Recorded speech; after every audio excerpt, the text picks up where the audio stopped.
Good morning. आज हम हमारे नए टेस्ट पेपर का सॉल्यूशन बनाते हैं। हमारा जो टेस्ट फॉर्म नंबर है वो हमारे पास है 024877। ये हमारे पास CGL प्री लेवल का एग्जाम है जिसमें हमारे पास मैथ्स के 25 क्वेश्चंस आते हैं। तो चलिए आज मैथ्स के फर्स्ट क्वेश्चन को सोल्व करते हैं। पहला क्वेश्चन ये रहा हमारी स्क्रीन पर। हमें इसकी वैल्यू दे रखी है इसके बराबर, तो x का मान बताना है कि क्या होगा। तो अब देखिए अगर अपन इसको सोल्व करें, जब इस तरह से डिवाइड में वैल्यू दे रखी होती है तो लास्ट लाइन से स्टार्ट करते हैं। 3 और 1/4 को अगर अपन जोड़ें तो क्या 13/4 बनेगा। तो ये 4 ऊपर आ जाएगा और 13 का रहेगा नीचे। तो हम इसको क्या लिख सकते हैं, 2 बराबर x प्लस 1/1 प्लस, अब ये 4 ऊपर आ जाएगा और 13 नीचे, तो 2 बराबर क्या आ जाएगा x प्लस 1/, यहाँ एलसीएम लोगे तो मेरे पास क्या बन जाएगा 13 प्लस 4 क्या बनेगा 17, तो 13 ऊपर आ जाएगा और 17 नीचे, तो x बराबर क्या आएगा 2 - 13/17। एलसीएम आ जाएगा 17, 17 दूना 34 माइनस में 13, तो 21/17। तो पहले क्वेश्चन का आंसर क्या आ जाएगा ऑप्शन ए। ये हमारे पास सिंप्लीफिकेशन का क्वेश्चन था। चलिए नेक्स्ट क्वेश्चन पर चलते हैं, क्वेश्चन नंबर 52 पर। एक कस्बे की जनसंख्या हम लोगों को 1,04,000 दे रखी है जिसमें पुरुष और महिलाओं का अनुपात 108:100 है। 30% महिलाएं और 40% पुरुष शिक्षित हैं। तो कस्बे में अशिक्षित व्यक्तियों का परसेंटेज हमें बताना है कि क्या है। द टोटल पॉपुलेशन ऑफ इस टाउन 1,04,000। मेल और फीमेल का जहां हम लोगों को रेशियो दे रखे 108 रेशियो में 100, तो अगर मैं मेल मान लूं कि 1080 और फीमेल कितनी है 1000, इसी रेशियो को यूज करते हुए हम लोगों ने क्या करा 1080 मेल और 1000 फीमेल मान ली। इसमें से हम लोगों को पता है कि एजुकेटेड हमारे पास कितने हैं, लिटरेट जो है वो कितने हैं 30% फीमेल है और 40% मेल है। ये हमारे पास क्या है लिटरेट, ये हम लोगों को दे रखे हैं पढ़े लिखे हैं, तो ये हमारे पास कितने लिटरेट है। हम लोगों को चाहिए इलिटरेट। तो इलिटरेट की अगर अपन बात करें, जो पढ़े लिखे नहीं है अनपढ़ हैं, तो 40% मेल पढ़े लिखे हैं, तो पढ़े लिखे कितने नहीं होंगे 60%। 30% फीमेल पढ़ी लिखी हैं तो कितनी नहीं होंगी 70%। तो 1080 का अगर अपन 60% निकालें तो क्या आ जाएगा 648। 1000 का 70% निकालें तो 700, तो टोटल क्या आ जाएगा 1348 लोग ऐसे हैं जो पढ़े लिखे नहीं है। टोटल कितने में से 2080 में से, तो 1348 2080 का कितना परसेंट हम ये देख लें, परसेंटेज में चाहिए इंटू करा 100% से। अब अगर अपन इसको सोल्व करें, इसको अगर अपन 8 से काट लें, 8 से गया 8 दूनी 16, बच जाएगा मेरे पास 4, 48 चला जाएगा 6 बार। 8 से अगर मैं इसको काटूं, 8 से गया 1 बार, बच जाएगा मेरे पास 5, 54, 8 6 48, बच जाएगा 6 68, फिर चला जाएगा 8 बार 64, 4 40, फिर चला जाएगा 5 बार। 1685/26। अब क्या करें 1685 में 26 का भाग देते, तो ये चला जाएगा 6 बार 156, बच जाएगा 12 125, फिर ये चला जाएगा 4 बार 104, क्या बच जाएगा 21, तो क्या आ जाएगा 64 सही 21/26%। हमारा आंसर क्या आ जाएगा डी। हमें इस टोटल जनसंख्या का यूज करने की कोई जरूरत नहीं है, जो रेशियो दे रखा है बस उसी का यूज करके हम लोगों के पास आंसर आ जाएगा, क्योंकि हमें परसेंटेज में ही वैल्यू बतानी। चलिए नेक्स्ट क्वेश्चन पर चलते हैं 53 पर। साइन 17 डिग्री की वैल्यू x/y है, हमें इसका मान बताना है कि क्या होगा।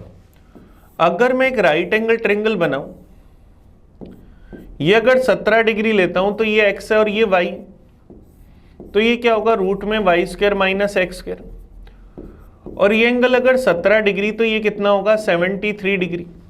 हमें वैल्यू किसकी बतानी है साइन 17 डिग्री माइनस के अंदर साइन 73 डिग्री की। साइन 17 डिग्री का मान क्या आएगा x/y, साइन 73 डिग्री का मान क्या आएगा रूट में Y square minus X square upon में वाई, वाई दोनों के एलसीएम में आ जाएगा तो क्या आ जाएगा x माइनस रूट में Y square minus X square. तो ये हमारा आंसर आ जाएगा ऑप्शन बी। ऑप्शन बी हमारे पास इसका सही आंसर आ गया। आप चाहते तो साइन 73 डिग्री को कोस 17 डिग्री भी लिख सकते थे, उस तरह से भी सोल्व कर सकते थे, कोई फर्क नहीं पड़ने वाला। चलिए नेक्स्ट क्वेश्चन पर चलते हैं, क्वेश्चन नंबर 54 पर। Aniket deposit two part of the sum of 25,000 in different bet at the rate of 15% per annum and 18% per annum. In 1 year he got rupees 4050 as the total interest. What was the amount deposited at the rate of 18% per annum? चलिए कोशिश करते हैं। Total हमारे पास उसने कितने रुपए जमा कराए? 25,000। इसको दो भागों में बांटा। पहले भाग पर ब्याज की दर 15%, दूसरे भाग पर ब्याज की दर 18%। दोनों पर मिलाकर जो टोटल इंटरेस्ट बना वो कितना बना? 4050। 4050 रुपए ब्याज बना कितने पर? 25,000 पर। परसेंटेज में चाहिए, इंटू करा 100% से, तो क्या हो जाएगा? 3 0 से 3 0 हमारे पास कैंसिल हो जाएंगे। 5 से अगर अपन इसको काट दें तो क्या 81/5, तो कुल मिलाकर हम लोगों को क्या 81/5% ब्याज मिल रहा है। अपोन वाला 5 हटाने के लिए अगर मैं सारी वैल्यू को 5 से मल्टीप्लाई कर दूं तो 15 × 5 क्या जाएगा? 75, 18 × 5 90, और ये क्या जाएगा? 81। तो एलिगेशन लगाएं तो क्या जाएगा? 9:6, या क्या जाएगा? 3:2। तो हम क्या करेंगे? इस 25,000 को 3:2 में बांट दें। हम लोगों को क्या करना है? दूसरे वाला भाग बताना है। टोटल है 25,000, रेशो का टोटल है 5, वैल्यू चाहिए 2 की, तो 5 से गया 5,000 बार, 5,000 × 2 10,000। तो हमारा आंसर क्या आ जाएगा? None of these. डी हमारे पास आंसर आ जाएगा 10,000, 18% पर जमा की गई राशि। तो हमारा आंसर क्या है? Option D. चलिए नेक्स्ट क्वेश्चन पर चलते हैं, 55 पर। आज के पेपर का क्वेश्चन नंबर 5।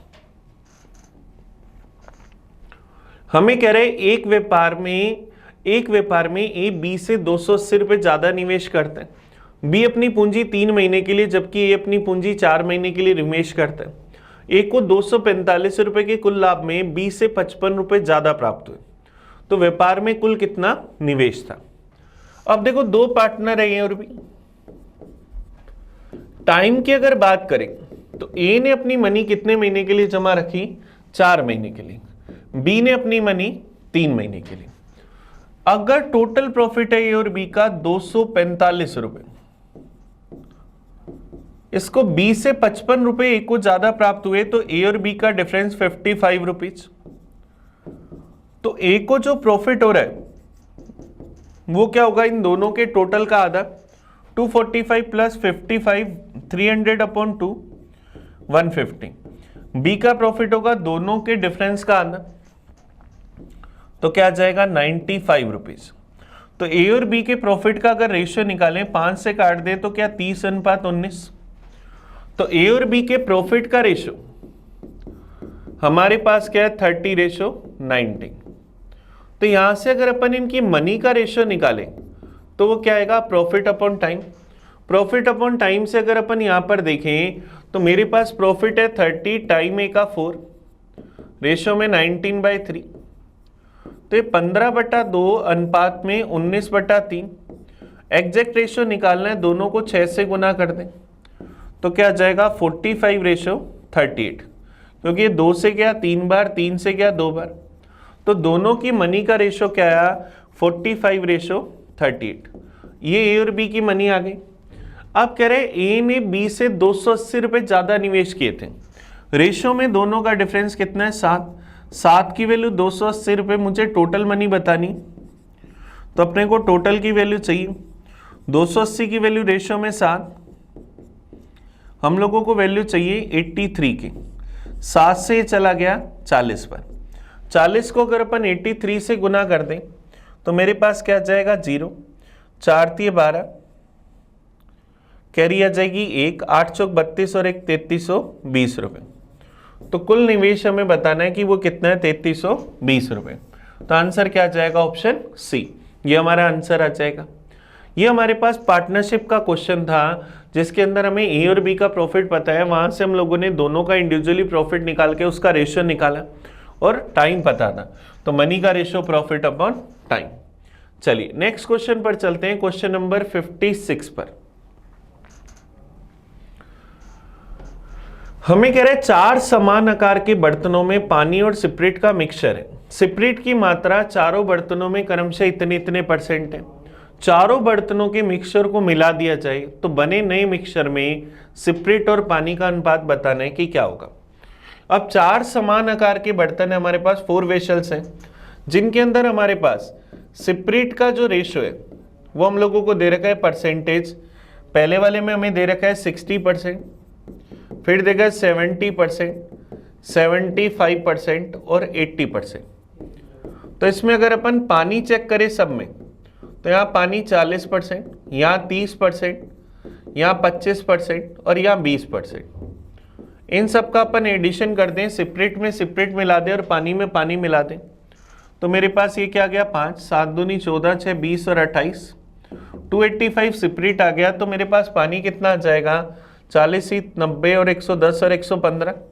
तो इसका अगर अपन रेशियो निकालें, 5 से काट दें तो 57:23। तो चारों का टोटल मिलाकर हमारे पास सिप्रिट और पानी का रेशियो कितना आया, 57:23। ये हमारा आंसर आ गया। बस हमें क्या करना था, सब में बराबर थी तो 100% में ना, तो सब में वैल्यू ऑटोमेटिक बराबर आ गई। चलिए नेक्स्ट क्वेश्चन पर चलते हैं, क्वेश्चन 57 पर। In an equilateral triangle ABCD is a point on BC such that BD equal to 1/3 BC, then AD square equal to। एक संभव त्रिभुज ABC में D BC पर एक ऐसा बिंदु है कि BD बराबर 1/3 BC, तो हमें AD स्क्वायर बताना है कि किसके बराबर है। चलिए अपन एक इक्विलेटर ट्रायंगल अगर अपन यहां पर बना ले,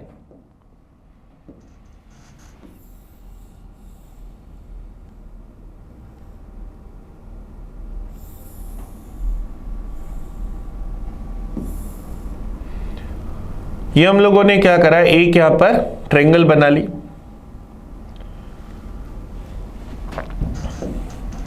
इस ट्रायंगल को अपन नाम दे देते हैं ABC। ये इक्विलेटर ट्रायंगल है तो इसकी तीनों भुजाओं की लंबाई समान होगी ए। अब हम लोगों को दे रखा है BD बराबर 1/3 AC। यहां पर कोई बिंदु D ले रहा हूं जो 1/3 AC, इसका मतलब ये दूरी क्या है, A/3। ये पूरी दूरी क्या थी, A। अब हमें कह रहे हैं AD स्क्वायर बताना है कि किसके बराबर होगा। तो A से अगर मैं एक एल्टीट्यूड ड्रॉ कर दूं तो इक्विलेटर ट्रायंगल में जो एल्टीट्यूड होता है वो सामने वाली भुजा को 2 बराबर भागों में बांटता है। तो ये साइड क्या होगी, A/2, और ये यहां से लेकर यहां तक की साइड भी क्या होगी, A/2। अब ये साइड अगर A/3 है तो क्या हम इस साइड की लेंथ निकाल लें, A/2 में से A/3 घटा दें तो एलसीएम आ जाएगा 6, 3A - 2A, तो क्या आ जाएगी A/6।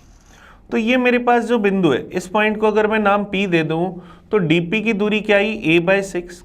इक्विलेटर ट्रायंगल की हाइट क्या होती है, √3/2A। तो AD में क्या पाइथागोरस थ्योरम की मदद से निकाल सकता हूं। इसका स्क्वायर करूंगा तो क्या आ जाएगा 3/4A²। इसका स्क्वायर करेंगे तो क्या आ जाएगा A²/16। A²/6 का स्क्वायर करूंगा 36। ये किसकी वैल्यू आएगी, AD स्क्वायर की। तो अपन अगर इसको सोल्व कर ले तो मेरे पास AD स्क्वायर क्या है, 3/4A² प्लस क्या आ जाएगा A²/36। तो इसका एलसीएम क्या आया 36। ये 9 × 27A² प्लस A² क्या आ जाएगा 28A²/36। 4 से अगर काट देंगे तो AD स्क्वायर की वैल्यू क्या आ जाएगी 7/9A²। अब A² लिखो या कोई भी साइड लिख सकते हैं, तो क्या आ जाएगा 7/9AB²। ये हमारा आंसर आ जाएगा। क्लियर है कि सिर्फ और सिर्फ हमें इक्विलेटर ट्रायंगल में ये दूरी निकालनी थी। ये अगर A/3 है, ये मेरे पास A/2 है, ये पूरी A/2 है, तो ये क्या होगी A/2 - A/3, तो A/6 आ गई।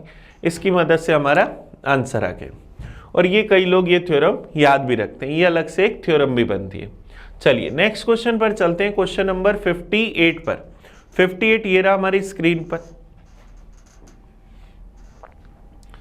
A train after traveling 54 km meet with an accident and the processed at 3/4 of its formal rate and arrive the terminate 45 minutes later. Has the accident happened 36 km further, it would have arrived 15 minutes sooner. Find the rate of the train and distance. हमें कह रहे train 54 kilometre चलने के बाद दुर्घटनाग्रस्त हो जाती और उसके बाद वो क्या करती है, अपनी 3/4 साल से आगे की ओर बढ़ने लगती। तो अब देखो सबसे पहले यहाँ पर अगर मैं ट्रेन को चलाऊं 54 किलोमीटर, स्टार्टिंग में अगर अपन इसको चला दे 4x की स्पीड से, तो यहाँ अगर इसका एक्सीडेंट हुआ तो इसके बाद ये चलेगी 3x की स्पीड से और कितना लेट पहुंचती है, 45 मिनट। टाइम इसे 45 मिनट ज़्यादा लगते हैं। फिर सेकंड कंडीशन में हमें कह रहा है यदि इसकी दुर्घटना 36 किलोमीटर और चलने के बाद होती, पहली बार एक्सीडेंट यहाँ हुआ था, यहाँ ना होकर 36 किलोमीटर और चलने के बाद होता, तो ये 54 किलोमीटर पहले 4x की स्पीड से चल रही थी, वैसे के वैसे चलेगी। अब ये 36 किलोमीटर भी 4x की स्पीड से चलेगी और इसके बाद वाली दूरी ये क्या करेगी, 3x की स्पीड से चलेगी।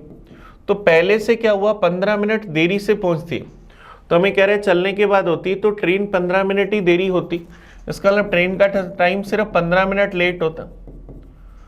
तो अब देखो दोनों बार के टाइम में डिफरेंस कितना आया, 45 मिनट और 15 मिनट में 30 मिनट का। ये डिफरेंस क्यों आया, इस 36 किलोमीटर के कारण, कि पहले तो हम ये 36 किलोमीटर की दूरी 36 किलोमीटर की दूरी 3x की स्पीड से ट्रेवल कर रहे थे और अब ये 36 किलोमीटर की दूरी 4x की स्पीड से तय कर रहे हैं, तभी तो दोनों के टाइम में डिफरेंस कितना आ रहा है, 30 मिनट का। तो हम लोगों को यहाँ से स्पीड बतानी, तो डिस्टेंस क्या होती है, s1 इंटू S2 अपॉन में डेल्टा S इंटू में डेल्टा T। तो यहाँ पर एक स्पीड है 4x, दूसरी स्पीड है 3x, दोनों का डिफरेंस x, टाइम का डिफरेंस 30 मिनट आवर में बदलना है तो 60 का भाग दिया। और इस दूरी की जगह, इस डिस्टेंस की जगह अपन लोग यहाँ से क्या लिख सकते हैं, जो दूरी है 36 किलोमीटर, इसको अगर सोल्व करें तो x से x चला गया, 30 से गया एक बार, ये गया 2 बार, 3 से चला गया 12 बार, 2 को ऊपर गुना करूं तो 4x बराबर 12 इंटू 2 24। तो ट्रेन की ओरिजिनल स्पीड क्या थी, 24 किलोमीटर पर आवर। अब 24 वाला कोई ऑप्शन नहीं है तो आंसर क्या आएगा, नन ऑफ दीज। तो हमें डिस्टेंस निकालने की जरूरत नहीं है, अदरवाइज हम लोग यहाँ पर क्या करते, डिस्टेंस भी फाइंड करते अगर जरूरत होती तो, लेकिन यहाँ पर हमें डिस्टेंस फाइंड करने की जरूरत नहीं, इसलिए हमने डायरेक्ट स्पीड से ही पता लग गया कि ऑप्शन में नहीं है, तो आंसर क्या आया, डी। चलिए नेक्स्ट क्वेश्चन पर चलते हैं, 59 पर। Length of a rectangular field is increase by 21 metre and breadth is decrease by 9 metre, area of the field remained unchanged. If length is decreased by 21 meter and breadth is increased by 15 meter, again the area remain unchanged. Find the diagonal of the rectangle. चलिए हमें इसका विकर्ण ज्ञात करना है कि क्या होगा। एक आयताकार मैदान है, हमने इसकी लंबाई मानी फर्स्टली L और चौड़ाई मानी B। अब अगर हम इसकी लंबाई को क्या करें, 21 मीटर बढ़ा दें और चौड़ाई को हम क्या करें, 9 मीटर कम कर दें, तब भी इसका एरिया सेम रहता है। तो क्या होगा, L प्लस 21 इंटू में B माइनस 9 बराबर रहेगा पहले वाले एरिया के LB के। इसको सोल्व करें तो क्या आएगा, LB माइनस में 9L प्लस 21B माइनस में क्या आ जाएगा, 189 बराबर किसके आएगा, LB के। तो LB से ये LB कट जाएगा तो क्या आ जाएगा, माइनस का 9L प्लस 21B बराबर 189। ये हमारे पास इक्वेशन बनी फर्स्ट।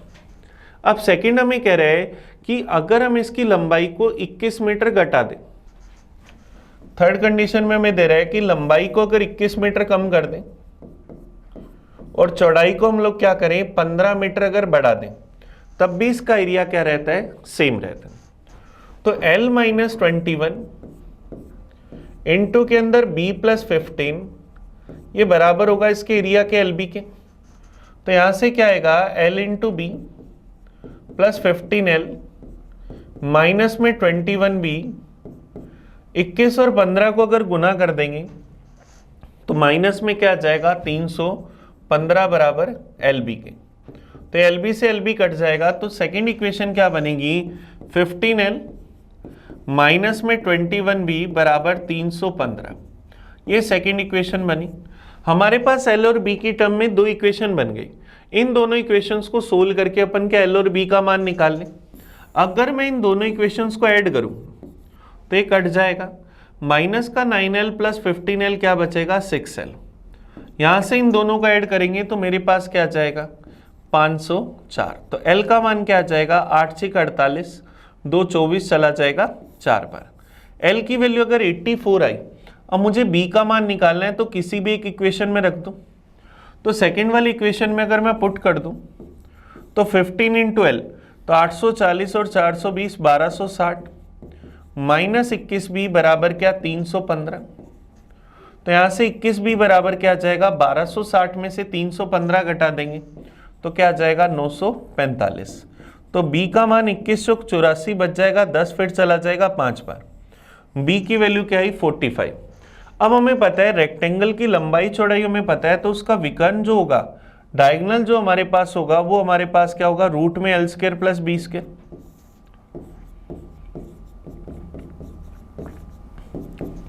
तो यहां से अगर L 84 का स्क्वायर प्लस B स्क्वायर 45 का स्क्वायर, अब 84 का अगर अपन स्क्वायर करें तो हम लोगों को स्क्वायर करना आता है 8 का स्क्वायर 64, 4 का स्क्वायर 16, 32 दूना 64। तो यहां से क्या आ जाएगा 7056। तो क्या आएगा 7056, 45 का स्क्वायर 2025, इस पूरे का रूट, तो क्या आ जाएगा 9081 का रूट। ये हमारे पास है। अब 9081 का रूट, तो अगर मैं इसका रूट सोल्व करूं 9081 का रूट सोल्व करूं, सबसे पहले 9 का भाग दूं, 9 9 81, 90 में से 81 गए 9, बच गया ऊपर से 81, 9 और 9 को जोड़ा 18, ये भाग चला जाएगा 5 पर। तो 95 के अराउंड ए की वैल्यू है, तो क्या जाएगा 95.3, ये हमारा आंसर आ जाएगा। तो हम लोगों ने 59 करा। हमने L और B की टर्म में पहले दो इक्वेशन बनाई, यहाँ से रेक्टेंगल की लंबाई और चौड़ाई निकाली। डायगोनल होता है root L square plus B square, तो उसकी वैल्यू है रूट 9081। इसको सोल्व करा तो 95 के अराउंड आ रहा है, तो ए के आंसर है ऑप्शन सी। चलिए नेक्स्ट क्वेश्चन पर चलते हैं 60 पर। आज के पेपर का क्वेश्चन नंबर 10। हमें कह रहे हैं ये अगर 72 से परफेक्टली डिवाइड है तो स्टार के स्थान पर बताना है कि क्या अंक होगा। 42573 स्टार।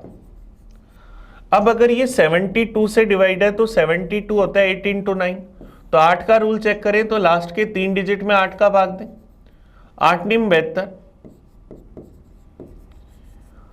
8 का भाग दिया 9 बार चला गया, 8 निम 72 बच जाएगा 1। अब 1 के बाद क्या आएगा 8 दूनी 16 ही बनता है, तो स्टार की वैल्यू क्या आ जाएगी 6, ये हमारा आंसर आ जाएगा। अब लास्ट ही डिजिट में है तो 9 से तो चेक करने की जरूरत ही नहीं है, क्योंकि 8 का इसके अलावा भाग ही नहीं जाएगा। फिर भी आप चाहो तो अपनी आत्मिक शांति के लिए या तसल्ली के लिए इसको चेक कर सकते हो। 9 का रूल डिजिट्स का सम 9 बनना चाहिए, ये 9, ये 9639, इसका मतलब सही है, बिल्कुल आंसर ए आ जाएगा। चलिए नेक्स्ट क्वेश्चन पर चलते हैं 61 पर। 61 देखो हमारे पास डीआई का क्वेश्चन है। हम लोगों को क्या दे रखा है द गिवन, ये हम लोगों को दे रखा है the given picture of the income and expenditure of a family on various things in year 1993।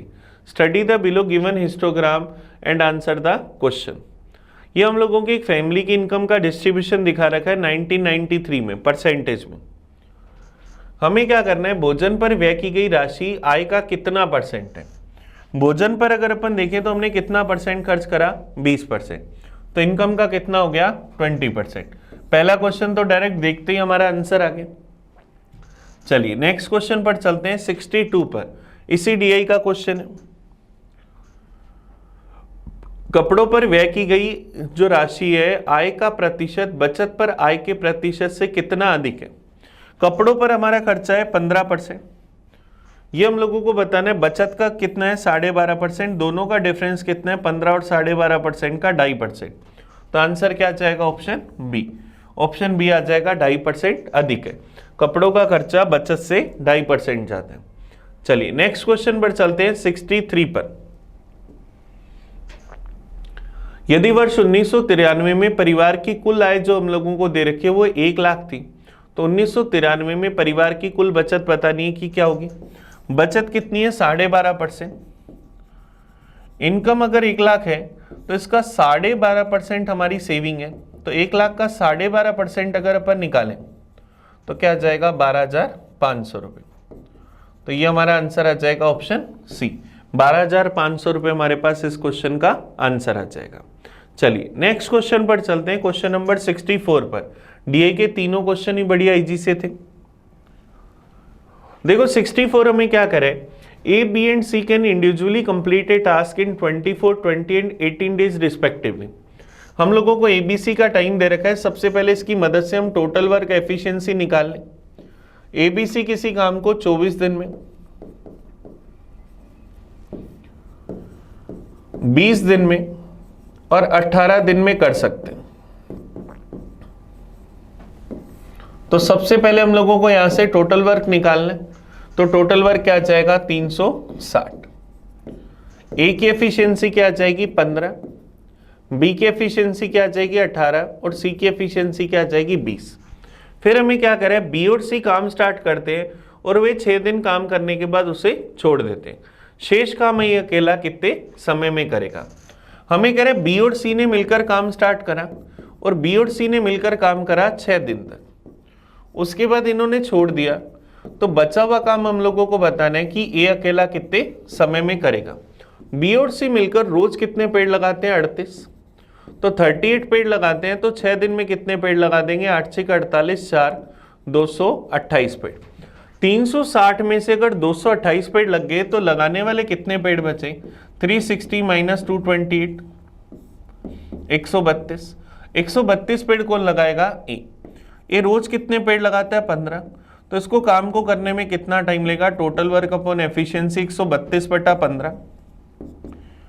अब अगर अपन इसमें 15 का भाग दें तो क्या आ जाएगा, पहले 3 से काट दूं 5 बार, 3 से काट दो 44 बार, 44/5 क्या बनेगा 8 से 4/5 दिन।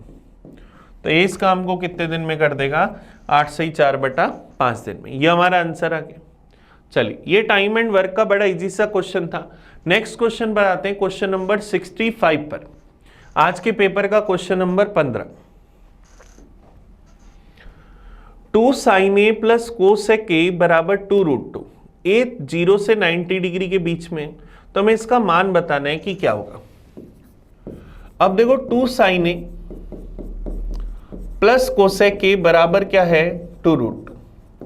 तो अगर मैं a बराबर 45 डिग्री लेता हूं तो 45 डिग्री पर साइन ए का मान होता है 1/√2 और कोसेक ए का मान होता है √2। तो अगर मैं ये वैल्यू यहां रखकर देखूं तो 2 × 1/√2 प्लस क्या आएगा √2, तो ये क्या बनेगा √2 प्लस √2 क्या 2√2 के बराबर आ रहा है।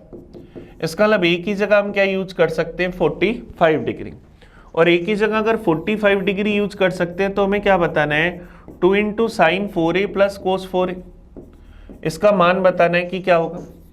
अब साइन की वैल्यू 1/√2 तो 1/√2 की पावर 4, कोस की वैल्यू भी 1/√2 इसकी पावर 4, तो क्या आ जाएगा 1/√2 की पावर 4 करूंगा तो 1/2 की जगह 1/4 बनेगा, 1/4 प्लस 1/4, तो क्या आएगा 2 × 1/2, 2 से 2 कट जाएगा, तो आंसर क्या जाएगा 1।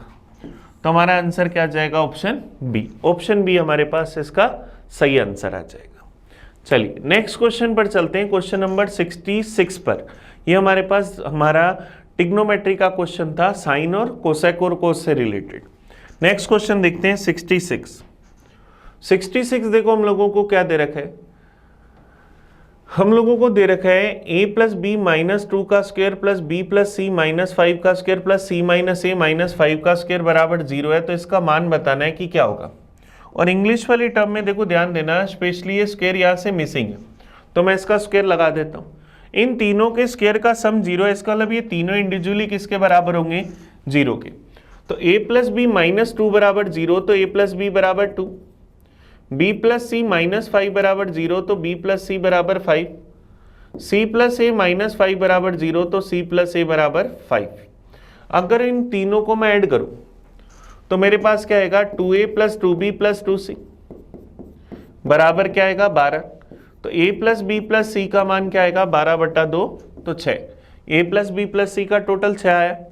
अब a प्लस बी अगर 2 है तो c का मान 4, b प्लस सी अगर 5 है तो a का मान 1, और a प्लस सी अगर 5 है तो b का मान भी 1। तो हमारे पास a की वैल्यू 1, b की वैल्यू 1 और c की वैल्यू 4 आ गई। अब हमें फाइंड क्या करना है, रूट में b प्लस सी की power a plus C plus A की पावर b माइनस में 1। तो b और c का टोटल 5, 5 की पावर 1 प्लस c प्लस ए, फिर ये 5, 5 की पावर 1 माइनस में 1, 5 और 5 10, 10 में से 1 गया 9, रूट में 9 को बाहर लाएंगे तो क्या आएगा, 3। आंसर क्या आ जाएगा, ऑप्शन ए। ऑप्शन ए हमारे पास इसका आंसर आ जाएगा। नेक्स्ट चलते हैं क्वेश्चन नंबर 67 पर। ये हमारे पास अलजेब्रा का बड़ा इजी सा क्वेश्चन था। क्वेश्चन नंबर 67 देखो हमारी स्क्रीन पर, ये रहा। क्या कहता है हमें क्या कह रहा है, 30 लड़कों के प्राप्तांकों का औसत हमें क्या दे रखा है, 88। और जब शीर्ष के 2 प्राप्तांकों को निकाल दिया जाता है तो औसत प्राप्तांक घटकर क्या रहते हैं, 87.5। तो हमें क्या कह रहा है, शीर्ष के 2 प्राप्तांकों में 2 का अंतर है, तो मैक्सिमम प्राप्तांक बताने की क्या होंगे। अब देखो हम लोगों को पता है कि 30 बॉयज का जो एवरेज स्कोर है वो कितना है, 88। अब इसमें से अगर अपन 2 बॉयज को निकाल दें तो बचे हुए 28 बॉयज का जो एवरेज है वो कितना है, 87.5। तो अगर 2 बॉयज जो है वो अगर 88 वाले जाते तो बचे हुए लोगों का एवरेज भी वही रहता, लेकिन एवरेज अगर 88 से 87.5 हुआ तो कितना कम हुआ, 0.5 कम हुआ 28 लड़कों में से। तो 28 इंटू 0.5 कितना कम हो गया, 14। इसका मतलब ये 14 एक्स्ट्रा लेकर गई, तो मेरे पास मैक्सिमम 1 और मैक्सिमम 2 दोनों का अगर मैं टोटल देखूं तो दोनों का टोटल कितना, 8 दूनी 16 और 4 20, कैरी आ गई 2, 2 और 1 3, 8 दूनी 16 और 3 190। और इन दोनों का मैक्सिमम 1 और मैक्सिमम 2 का डिफरेंस जो है वो कितना है, 2, क्योंकि हमें दे रखा है कि 2 शीर्ष प्राप्तांकों का जो अंतर है वो कितना है, 2। तो हमें मैक्सिमम मार्क्स चाहिए, तो मैक्सिमम 1 क्या होगा, दोनों के टोटल का आधा, तो 190 प्लस 2/2, 192/2 क्या आया, 96। तो आंसर क्या आ जाएगा, ऑप्शन सी। ऑप्शन सी हमारे पास आंसर आ जाएगा। हम चाहते तो 30 लोगों का टोटल और 28 लोगों का टोटल निकालकर इनके डिफरेंस की मदद से भी इस क्वेश्चन को कर सकते थे, लेकिन यहाँ पर हम लोगों को डायरेक्ट ही पता लग रहा है तो हम इतनी कैलकुलेशन क्यों करें। क्लियर है क्या? चलिए नेक्स्ट क्वेश्चन पर चलते हैं, क्वेश्चन नंबर 68 पर। 2 स्पर्श रेखाएं P और PB बाहरी बिंदु P से केंद्र O वाले एक वृत्त पर खींची गई। OAB बराबर 30 डिग्री है, तो हमें APB का मान ज्ञात करना है कि क्या होगा। चलिए कोशिश करते। अगर अपन क्या करें, एक सर्किल बनाए, ये हम लोगों के पास एक सर्किल है। अब अपन क्या करते हैं, बाहर के किसी भी एक बिंदु से अपन इस पर एक लाइन ड्रॉ कर देते हैं।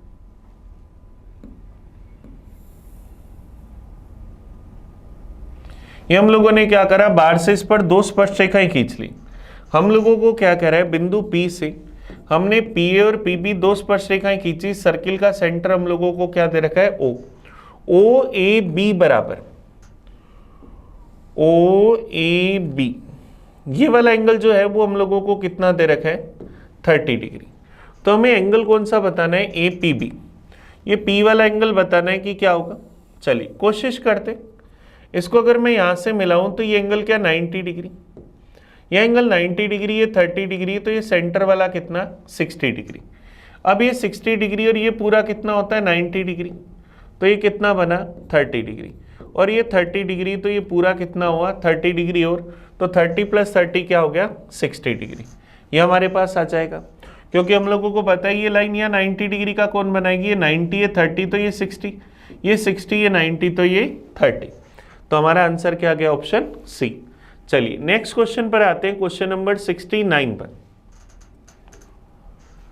3 की power a plus equal to 27 की पावर b इक्वल टू 81 की पावर c और abc बराबर 144, तो हमें इसका मान बताना है कि क्या होगा। 3 की पावर a 27 की पावर b बराबर 81 की पावर c, इन सब के बराबर में अगर मैं k मानूं तो 3 की पावर a बराबर k, तो क्या यहां से 3 बराबर क्या k की पावर 1/a आएगा। फिर 27 की पावर b बराबर अगर मैं k लिखूं तो 27 को अगर मैं 3 का क्यूब लिख दूं तो क्या आएगा 3 की पावर 3b बराबर k, तो यहां से क्या आएगा 3 बराबर k की पावर 1/3b, ऐसा हम लिख सकते। फिर अगर अपन लिखें 81 की पावर c बराबर अगर k, तो यहां से मैं क्या लिख सकता हूं 81 को क्या मैं 3 की पावर 4 की पावर c लिख सकता हूं, तो इसको बराबर k लिखूंगा तो क्या आ जाएगा 3 की पावर 4c बराबर k, तो 3 बराबर क्या आ जाएगा k की पावर 1/4c। या देखो इन सब की मदद से आप ऐसा भी लिख सकते हो क्या कि 3 की पावर a बराबर 3 की पावर 3b बराबर 3 की पावर 4c, ऐसा हम कह सकते। तो जब सबके बेस बराबर तो पावर भी बराबर, तो a बराबर 3b बराबर 4c, तो यहाँ से अगर abc का अपन रेशो निकालें तो a की वैल्यू क्या आएगी 12, b की वैल्यू क्या आएगी 4 और c की वैल्यू 3, तो इसको मैं 12x 4x और 3x मान लूँ।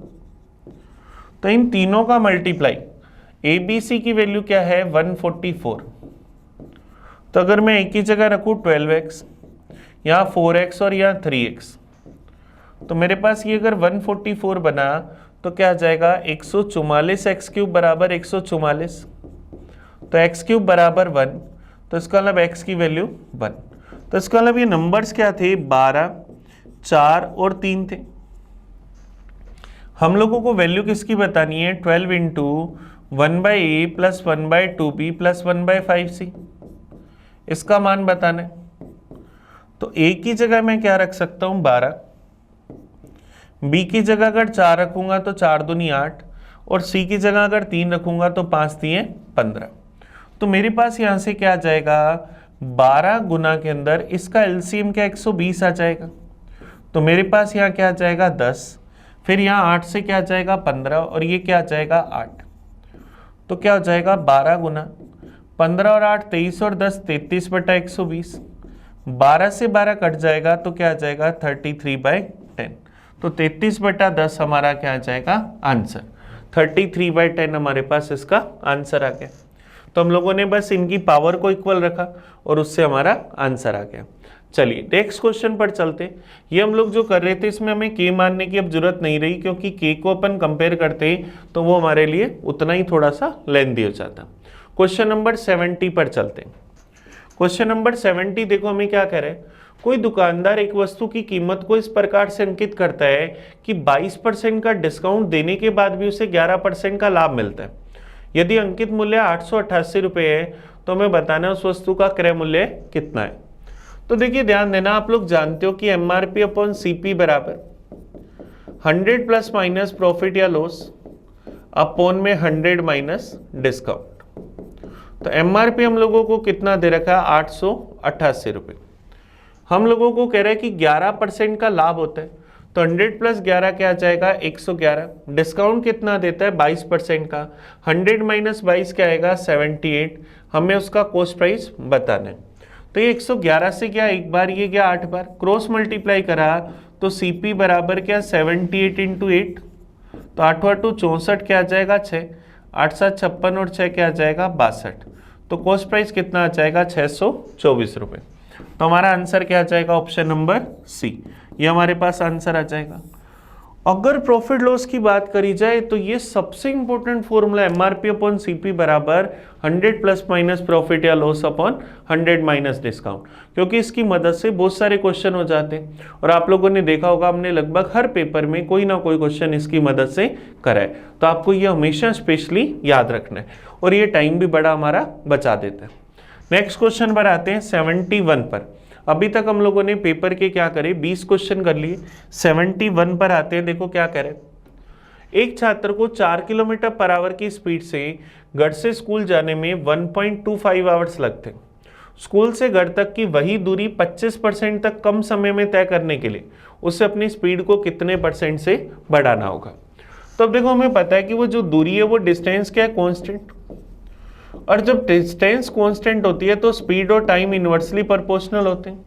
हमें उसकी दूरी को 25% कम समय में तय करना है। 25% का मतलब 1/4।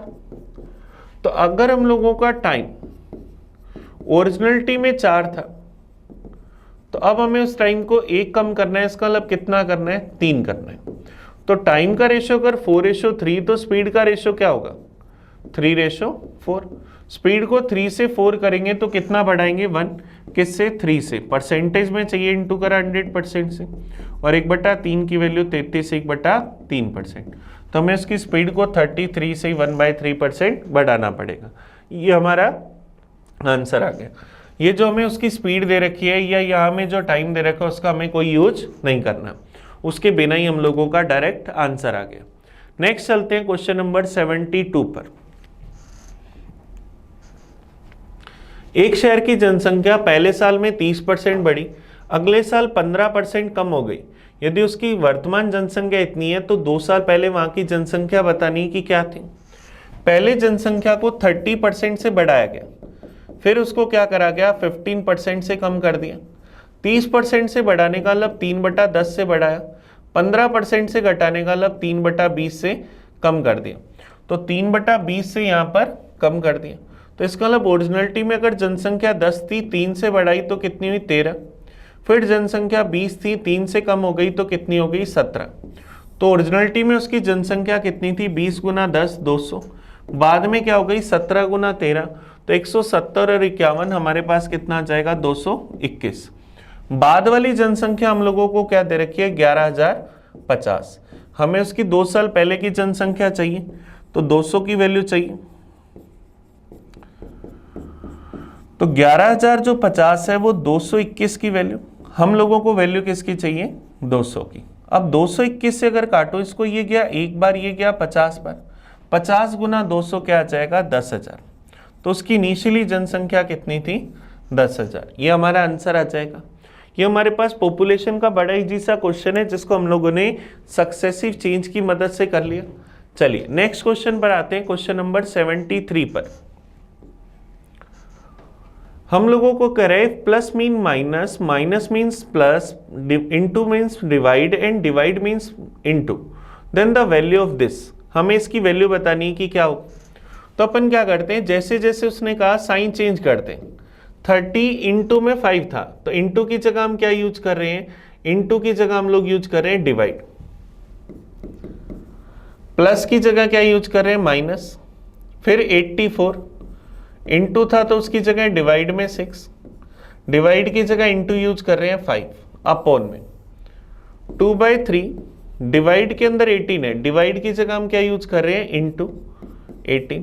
माइनस की जगह क्या यूज कर रहे हैं, प्लस 4। फिर डिवाइड की जगह क्या यूज कर रहे हैं, इंटू। ये हम लोगों के पास आया। अब हमें इसे सोल्व करना है।